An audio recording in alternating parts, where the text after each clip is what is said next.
चलें जी, पहले डिस्टेंस और डिस्प्लेसमेंट को डिफाइन करते हैं।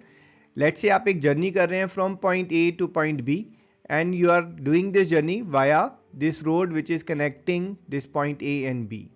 और ये जो रोड है इसकी जो टोटल लेंथ है दैट इज 400 मीटर। तो जो डिस्टेंस होगा है ना, इस जर्नी में जो आपने डिस्टेंस कवर किया है दैट विल बी 400 मीटर। तो डिस्टेंस तो बहुत प्लेन और सिंपल है, जो आपने टोटल लेंथ कवर की है in the given journey that is your distance. Displacement क्या है? तो एक्चुअली में आपने चाहे 400 मीटर का डिस्टेंस कवर किया है, बट आपकी जो पोजीशन है इनिशियल पॉइंट से, तो इनिशियल पॉइंट से आपकी जो पोजीशन है वो तो सिर्फ 150 मीटर्स दूरी पर है और 140 मीटर्स दूरी पर है। तो यहां पर जो डिस्प्लेसमेंट है दैट इज 140 मीटर। और डिस्प्लेसमेंट को हम डिफाइन करते हैं इनिशियल पॉइंट से फाइनल पॉइंट तक जो स्ट्रेट लाइन डिस्टेंस है, जो शॉर्टेस्ट डिस्टेंस है, दैट इज डिस्प्लेसमेंट। आप पूरी दुनिया घूम के आए हैं वो मैटर नहीं करता है, ठीक है। डिस्प्लेसमेंट में जो इनिशियल और फाइनल पॉइंट है उनके बीच में जो स्ट्रेट लाइन डिस्टेंस है दैट्स कॉल्ड एज डिस्प्लेसमेंट। तो यहां एक बार फिर से देखते हैं। लेट्स से आप पॉइंट ए से जो है आप पॉइंट बी तक गए हैं which is 200 metre and spending some time there, then you return back from point B to point A again. अब यहां पर आपका डिस्प्लेसमेंट कितना है? तो भाई इनिशियल पॉइंट पॉइंट ए है, पूरी जर्नी करने के बाद जो फाइनल पॉइंट है वो भी पॉइंट ए है। तो पॉइंट ए से निकल के पॉइंट ए पर ही अगर आप वापस आ रहे हैं तो इनिशियल और फाइनल पॉइंट के बीच का जो डिस्टेंस है दैट इज 0 मीटर। तो डिस्प्लेसमेंट इज 0 मीटर हियर, है ना। सो यहां पर वी कैन से कि डिस्प्लेसमेंट जो है किसी भी मोशन में वो 0 हो सकता है। बट डिस्टेंस की जहां तक बात है तो आपने जो टोटल लेंथ कवर की है that is 200 metres, then again 200 metres, तो डिस्टेंस इज 400 मीटर्स। तो डिस्टेंस, अगर कोई ऑब्जेक्ट मोशन में है तो उसका डिस्टेंस जो है वो कभी भी 0 नहीं हो सकता। ओके, लेट्स से ए और बी के बीच में जो है जो पर्सन एक्स है he is going from A to B and person Y he is going from B to A. अब यहां पर दोनों के केस में जो है जो डिस्टेंस कवर्ड है that is 200 metres. Doesn't matter आप लेफ्ट से राइट जा रहे हैं, ऊपर जा रहे हैं, कहां जा रहे हैं, डजेंट मैटर। जो आपने एक्चुअल लेंथ कवर्ड की है that is what is distance. So x और वाई दोनों के केस में यहां पर डिस्टेंस 200 मीटर है। तो डिस्टेंस जो है वो सिर्फ और सिर्फ मैग्नीट्यूड से लिंक्ड है ना। यहां पर आपको डायरेक्शन से मतलब नहीं है कि आप ईस्ट गए हैं, वेस्ट गए हैं, नॉर्थ साउथ, है ना। डिस्टेंस कितना ट्रेवल किया, you have to just tell 200 metres, you don't tell the direction in this case. तो जहां पर सिर्फ मैग्नीट्यूड इन्वॉल्व होता है उस क्वांटिटी को हम बोलते हैं scalar quantity. For example mass, when you say what's your mass, you say it's 45 kg, 70 kg, there is no direction involve in that term. जबकि जब हम डिस्प्लेसमेंट की बात करते हैं तो डिस्प्लेसमेंट में आपको ना केवल डिस्टेंस कवर्ड बताना है बट आपको डायरेक्शन भी बतानी है। डिस्प्लेसमेंट जो है वो वेक्टर क्वांटिटी है जो मैग्नीट्यूड और डायरेक्शन दोनों को इन्वॉल्व करती है ना। तो यहां पर अगर हम बात करें एक्स की जर्नी, तो एक्स ने जो है वो 200 मीटर कवर किए हैं towards east. How much is the distance? 200 metre sir. How much is displacement? 200 metres eastward. y का क्या होगा? y will be 200 metre westward. ठीक है, तो यूजुअली हम ईस्ट या वेस्ट ना लेकर वी टेक इट कि राइट डायरेक्शन जो है उसको हम पॉजिटिव से डिनोट करते हैं, लेफ्ट को हम नेगेटिव से डिनोट करते हैं। तो x का जो डिस्प्लेसमेंट है दैट इज प्लस 200 मीटर और y का जो डिस्प्लेसमेंट है दैट इज माइनस 200 मीटर। और यहां पर ये जो प्लस और माइनस है ये एक्चुअली डायरेक्शन को डिनोट कर रहे हैं। नेगेटिव का मतलब है लेफ्ट डायरेक्शन और रिवर्स डायरेक्शन।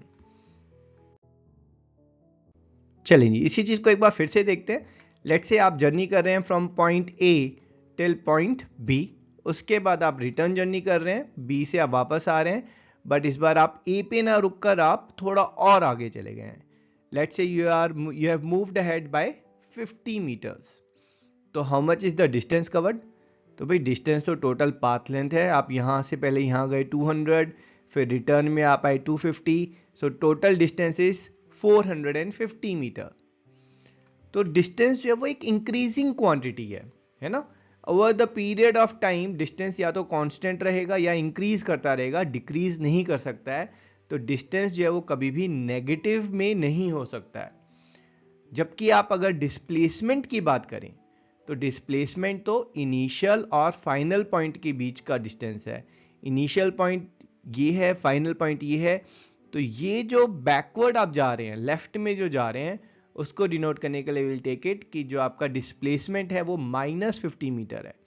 मतलब बेसिकली ये जो आपका डेस्टिनेशन था उससे आप रिवर्स में 50 मीटर्स में है. तो displacement in this case is -50 meters. और you can say displacement of a body can be positive, zero और नेगेटिव, जबकि डिस्टेंस जो है वो जीरो और नेगेटिव नहीं हो सकता. ठीक है, ऐसा करते हैं. Let's take few numericals and the concept related to this will become more clear. Okay, before taking numericals, this is point wise difference between distance and displacement जो हमने अभी डिस्कस किया है.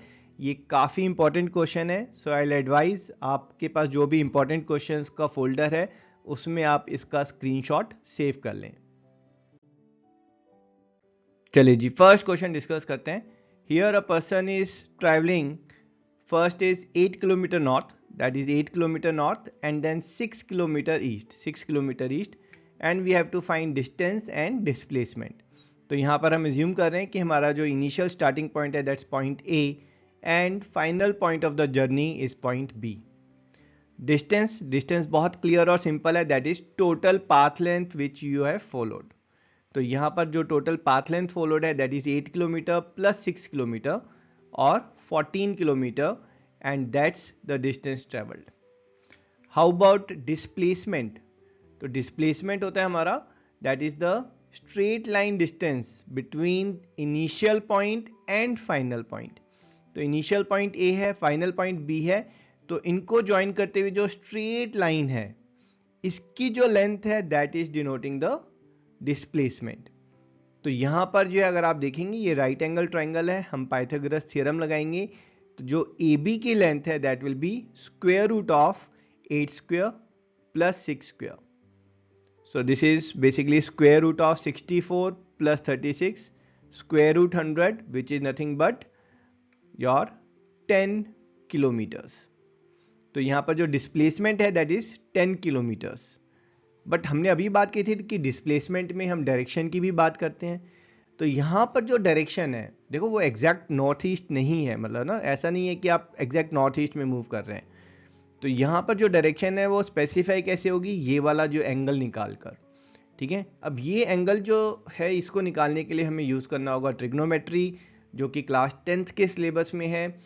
और इसीलिए जो आपका डिस्प्लेसमेंट में जो डायरेक्शन वाला फैक्टर है वो हम क्लास 11th में स्टडी करेंगे.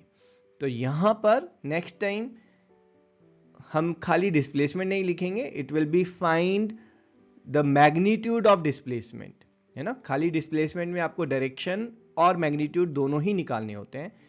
तो 9th के सिलेबस में, 9th के रेफरेंस में अगर कभी सिर्फ डिस्प्लेसमेंट भी बोला है, फाइंड डिस्प्लेसमेंट, तो that is it's asking find the magnitude of displacement.